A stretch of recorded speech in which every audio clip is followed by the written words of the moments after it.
Olá, seja bem-vindo ao Fórum. Hoje vamos falar sobre um tema polêmico, a infidelidade conjugal. Algumas sociedades tratam o assunto com mais rigor, outras nem tanto. Mas o que diz a legislação brasileira? Quem vai nos ajudar a entender melhor esse assunto é Renata Vilas Boas, mestre em Direito, e Luiz Paturi Ascioli Neto, mestre em Sociologia. Mas antes vamos assistir uma reportagem produzida pela equipe da TV Justiça. Dados de uma rede social americana ligada à traição mostram que o Brasil é o país que mais cresce na infidelidade.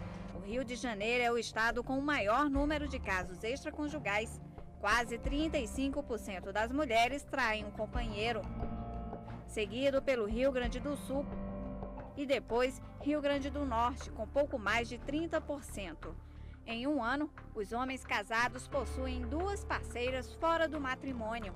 As mulheres têm em média um amante. Uma mulher de Santa Maria, no interior do Rio Grande do Sul, pediu na justiça indenização da amante do seu ex-marido por prejuízo ao casamento. A autora alegou que, por causa da traição, ela passou a sofrer de ansiedade e depressão. A primeira instância já havia negado o pedido da mulher. Em recurso, o caso chegou ao Tribunal de Justiça do Rio Grande do Sul, que manteve a decisão. De acordo com os desembargadores, a conduta da ré não configura ilicitude e a obrigação de ser fiel é de quem participa do casamento. Por isso, a amante não poderia responder solidariamente pelo fracasso do casamento. Bom, muito obrigado pela presença dos senhores aqui no Fórum. Me permite começar pelas senhoras? Por favor. Então vamos lá. Doutora Renata Vilas Boas. Quando é que o adultério deixou de ser um crime no nosso país? Bom, era previsto no Código Penal e em 2005 veio uma alteração e aí deixou de ser considerado um crime tipificado no Código Penal. A mudança na sociedade brasileira, na maneira como enxerga o adultério, pode ter influenciado a mudança na legislação? Sem dúvida, sem dúvida. A gente passa por uma transformação importante, né? Que é o processo mesmo de nos constituirmos como uma sociedade, digamos assim, mais contemporânea, cujos princípios do individualismo, da liberdade e da intimidade são muito importantes, né? Ou seja, a distinção bem clara entre as dimensões pública e privada, né? O caso em foco aqui na reportagem é engraçado, né? Porque significa você deixar público uma questão que hoje é uma questão da intimidade, do indivíduo, da sua liberdade de gostar e de não gostar, né? De um ponto de vista, até imagino, digamos assim, um psicólogo olhando para isso, ele deveria achar muito engraçado, né? Então, por que essa moça foi às barras da justiça, né, para dizer que agora ficou ansiosa por conta de descobrir que seu marido tinha um amante? A própria questão do adultério, né, do ponto de vista histórico, significa alguém que age contra uma coisa porque ela vai perder uma ideia de bem ou de valor tutelado, né? Por isso que o adultério é importante em sociedades, por exemplo, aristocráticas. Não que a fidelidade seja importante necessariamente, mas o adultério. São coisas diferentes. Por quê? Porque, né, o casamento, o matrimônio, a união é mais uma concebida como, em função da sua expressão social, da sua importância pública, né? E do ponto de vista privado, outras coisas podem acontecer, né? É engraçado, se você for à Europa, né, boa parte dos castelos, quando você vai conhece os aposentos, né, reais e os aposentos de núpcias, né? Enfim, tem um lugar onde o rei e a rainha ficam juntos, né? Mas tem também os lugares onde eles de fato amam, e não necessariamente entre os dois. O adultério, portanto, numa circunstância como essa, significa uma questão de Estado, numa ideia, né, de sociedade patrimonialista e patriarcal também. Quando vai para o judiciário, normalmente é o quê? Uma solicitação de reparação por dano moral? Como é que chega para o jurídico?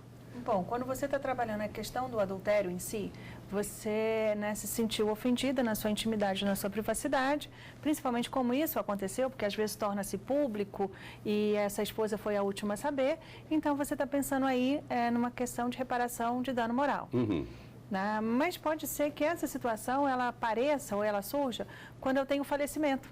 E aí houve uma família paralela que foi constituída com essa amante, e aí no dia, né, do falecimento, do enterro do caixão, aparece essa amante também reivindicando, às vezes, pensão, partilha de bens, né, nesse sentido também. Como é que é visto isso hoje?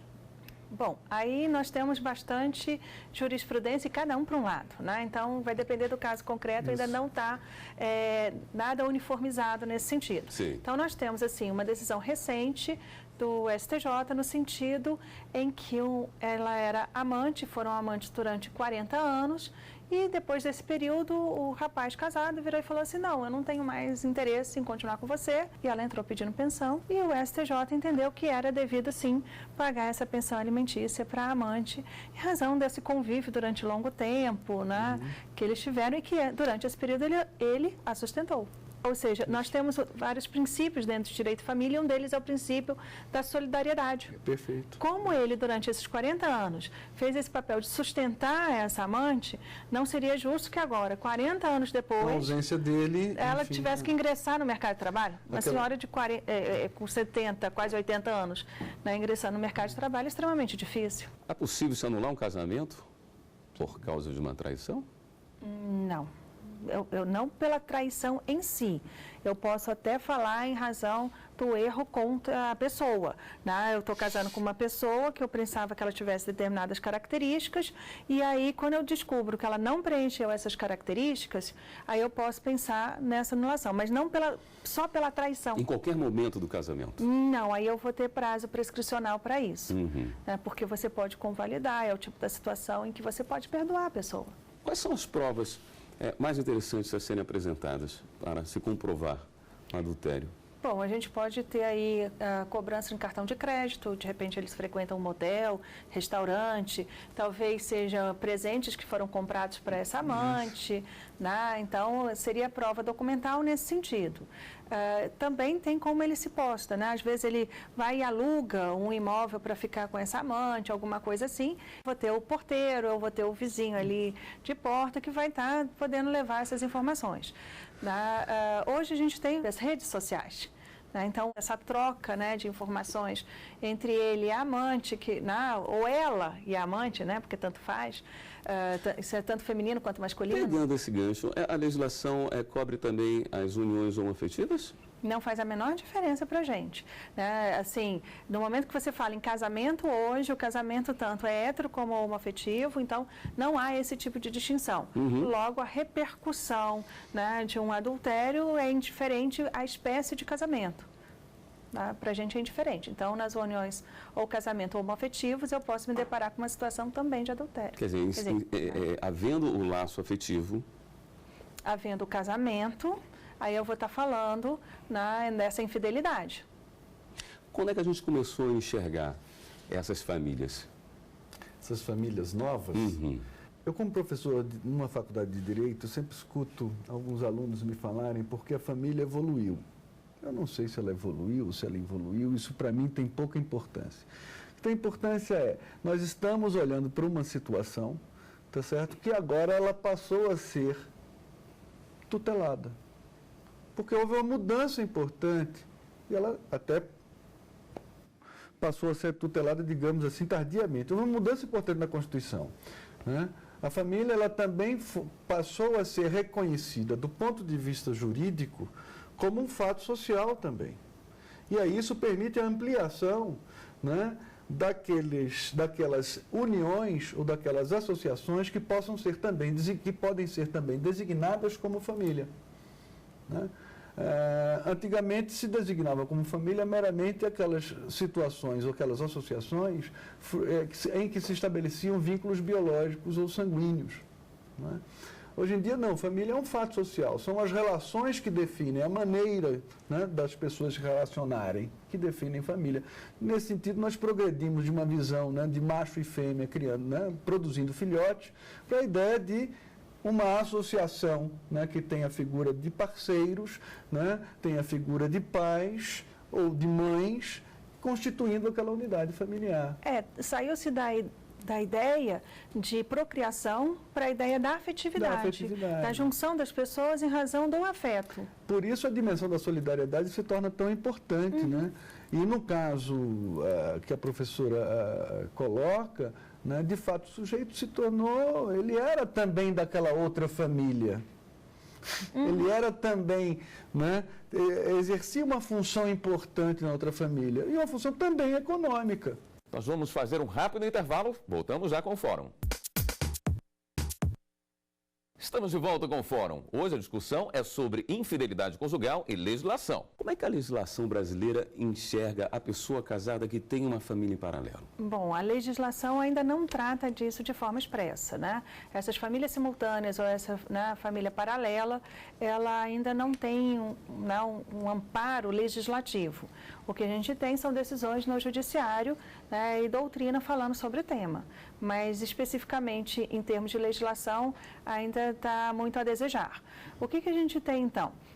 Esse judiciário verificando que há uma dependência econômica, existe a possibilidade, então, de pensão alimentícia ser dividido. Ou, se a gente está falando na construção de um patrimônio, e esse, né, que seria o mediador entre essas duas outras pessoas, ele vindo a falecer, eu posso falar tanto em triação como em meiação.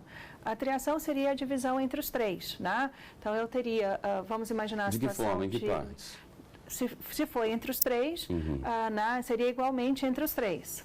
Ou então, eu posso imaginar acontecendo uma forma entre a esposa, com ele, ela ficando com 50%, e entre ele e a amante, os dois ficando, cada um com 20% do patrimônio. Então, é uma outra forma de visualizar, tendo como base se essa esposa conhecia ou não conhecia dessa relação paralela.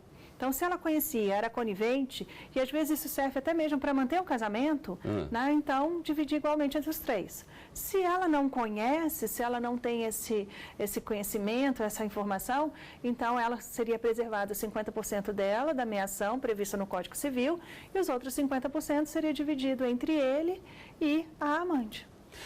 Vamos pegar um pouquinho de história? Como é que essa relação de adultério, como é que ela foi construída no país? Nossa sociedade mudou muito, né? Houve uma série de descontinuidades. Não quer dizer, evidentemente, que a gente ainda não encontre a figura, né, do machão vilipendiado pela esposa em sua virilidade, honra, essa história. Ainda existe, né?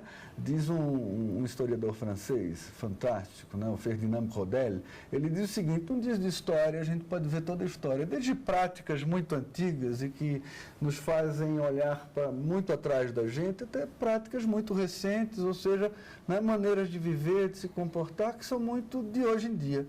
Né? A gente fez uma mudança muito grande, deixamos de ser uma sociedade, né, digamos assim, estamos deixando ainda algo aristocrático e passamos a ser uma sociedade mais urbana, mais cosmopolita, né, mais complexa, né, em que o princípio do individualismo, não no sentido do egoísmo, mas no sentido, né, da separação importante entre o público e o privado, começa a acontecer de maneira cada vez mais intensa. De forma que, nesse tipo de sociedade, né, dificilmente o adultério é um assunto, é uma questão. Né? De forma que a gente pode dizer que o adultério, a infidelidade, essas coisas não são assuntos, né, em todos os lugares, em todos os estratos da nossa sociedade. Estou falando da questão do machão. Eu lhe pergunto, no judiciário, na prática, faz diferença se o adulto é uma mulher ou um homem? Hoje não faz a mínima diferença. Na prática não, doutora? Não, na prática não faz, não. Se você analisar antigamente, aí sim, eu tinha toda uma diferença. Né? Quando eu estudei, a gente falava de legítima defesa da honra. Então, eu tinha isso como uma forma de você ter matado a esposa e o amante dela. Então, você tinha isso como forma, né, de fazer a defesa do fulano. Então, assim, isso tinha no passado. Hoje, você não tem mais isso. Apesar de alguns homens ainda se sentirem dessa forma, talvez mais do que a mulher, como se atingisse a virilidade dele, qualquer coisa do gênero, mas não em termos jurídicos, isso já não faz mais diferença, já não é uma forma de defesa. Sem contar que com a Lei Maria da Penha, né, a violência doméstica aí, ela tem sido coibida com a norma, né? Então, no momento que a mulher fala, não, eu não tenho mais interesse em você, e agora a gente cria toda uma série de aparatos para manter esse homem longe dessa mulher, para evitar, então, o que aconteceu. Situações de violência doméstica. Quando a gente fala em direito de família, dois pontos que são sempre assim, mais complicadinhos de se tratar, é herança e filhos, né? Como é que funciona o filho da família paralela? Ele tem os mesmos direitos? ele tem os mesmos direitos. Com relação às crianças, não faz diferença nenhuma a origem dela, né? Se veio de um casamento, de uma união estável, de uma união paralela, todos os filhos têm os mesmos direitos, têm que ser tratados da mesma forma. Não posso ter preconceito na sociedade e na legislação, com a Constituição de 88, essa expressão filho ilegítimo, filho bastardo, caiu por terra. O que a gente encontra, às vezes, é essa descoberta ou o surgimento desse filho, não no momento em que a criança nasceu, mas sim quando esse pai adúltero faleceu. Aí ele aparece, né? Porque durante o período em que o pai estava vivo, ao invés dele ter registrado, que deveria ter feito, não fez, ele paga uma pensão ali por debaixo dos panos, essa mãe fica satisfeita e vai mantendo aquilo ali, para manter, entre aspas, em segurança a família, né, tradicional. Mas mantém-se essa família paralela, e aí quando ele vem a falecer e falta agora dinheiro, essa criança numa surge, situação precária, né? Ele surge, essa criança, e diz, eu quero, né, participar também da herança. Então, bom, aí é simples, faz esse exame de DNA, comprova-se essa paternidade, ele passa a ter o mesmo direito que os demais irmãos teriam ali. Né? Então, bom, assim, é demorado? Né? Mas é uma coisa tranquila de você demonstrar no judiciário. A gente, quando cita esses exemplos, parece que está falando coisa de muitas décadas atrás, né? Esses exemplos deixarão de existir em pouquíssimo tempo, o senhor acredita? Acho que não. Também acho que não. Não, por quê? Ainda existem muitos de nós, né, que ainda pensam como antigamente, não só pensam, vivem como antigamente. Né? A gente tem essa convivência, né, do mais novo, do que é de fato novidade, né, com o que já acontece há muito tempo. É evidente que a esperança nesse sentido, né, é que essas coisas interessantes que estão na novidade, né, elas venham a crescer, né, e diminuir cada vez mais a frequência dessas coisas que são mais antigas. Né. Mas não sei não, né, a gente percebe hoje claramente um fortalecimento muito grande, né, de posturas conservadoras, né, e anti-altruísticas e intolerantes na sociedade brasileira. E esse discurso conservador, na verdade, representa boa parte da nossa sociedade, que é um discurso sobre família, né, que é um discurso sobre homoafetividade, que são discursos evidentemente sectários, né, que nos fazem lembrar um modelo de sociedade em que misturas, diferenças, essas coisas, né, não são bem vistas nem bem acolhidas. Né. Ainda se apegando a exemplos, uma pessoa que pensa numa compensação, alegando dano moral, porque foi traída, e o traidor diz, olha, eu traí porque eu já havia sido traído por ela antes. Isso para a legislação faz alguma diferença?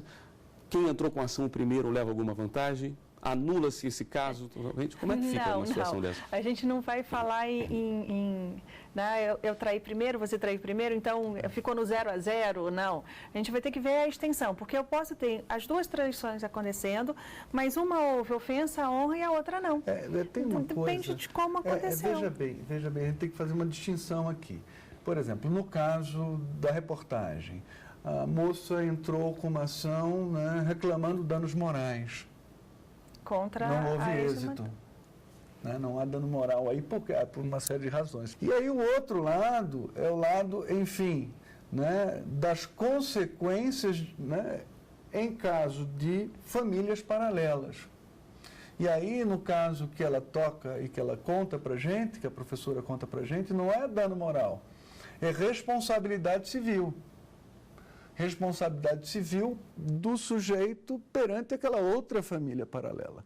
Ou seja, ele tinha duas famílias, houve um assentimento, uma assunção, né, do Estado que há duas famílias, e essas duas famílias, né, têm direitos. A senhora acredita que a nossa legislação precisa trabalhar melhor essas novas situações que nós estamos encarando hoje?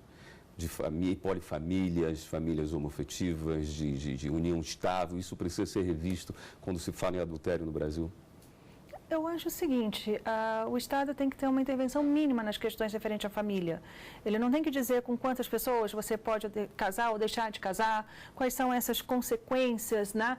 Tem que ser uma intervenção mínima e no sentido protetivo, no momento em que há um prejuízo aí. Mas o nosso Estado, ele ainda visualiza não a família, mas a questão do patrimônio. Muito do que a gente está discutindo em relação ao adultério, a questão da constituição de famílias paralelas, o problema não está com base na afetividade, está com base no patrimônio. Como é que Foi o caso em tela dela, está com base no patrimônio, não está entrando aí a dimensão moral. Com quem fica esse patrimônio? Como é que eu vou partilhar esse patrimônio? De que forma? Será que eu, que não estava na família titular, tenho algum direito a esse patrimônio? Afinal, é essa a questão. É isso que a gente precisa de discutir, como vai ser feita essa divisão, essa partilha. Aí o Estado vem dizendo, cada um construiu o seu, fica com o seu, ou não, uma forma, ou então todo mundo se junta e divide por 3. Isso é algo que precisa ser trabalhado.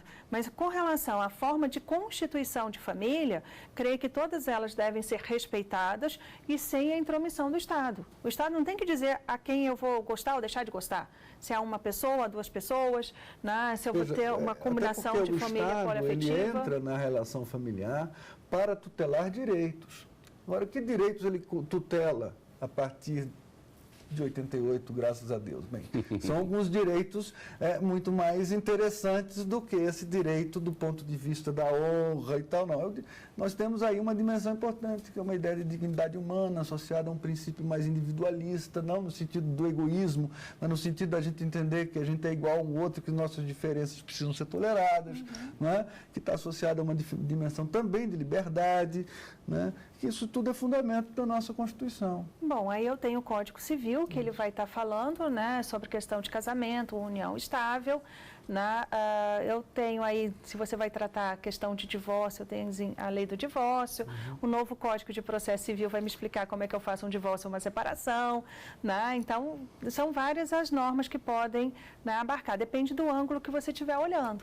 Estamos chegando ao fim do programa de hoje. Eu conversei com Renata Vilas Boas, mestre em Direito, e Luiz Patoria Cioli Neto, mestre em Sociologia. Nós discutimos infidelidade conjugal e legislação. Se você quiser rever esse programa, você pode acessar o site da TV Justiça, tvjustiça.jus.br. E também pode ajudar a nossa equipe a fazer o fórum. É só mandar um e-mail para fórum@stf.jus.br. Na próxima semana nós temos um novo encontro. Até lá!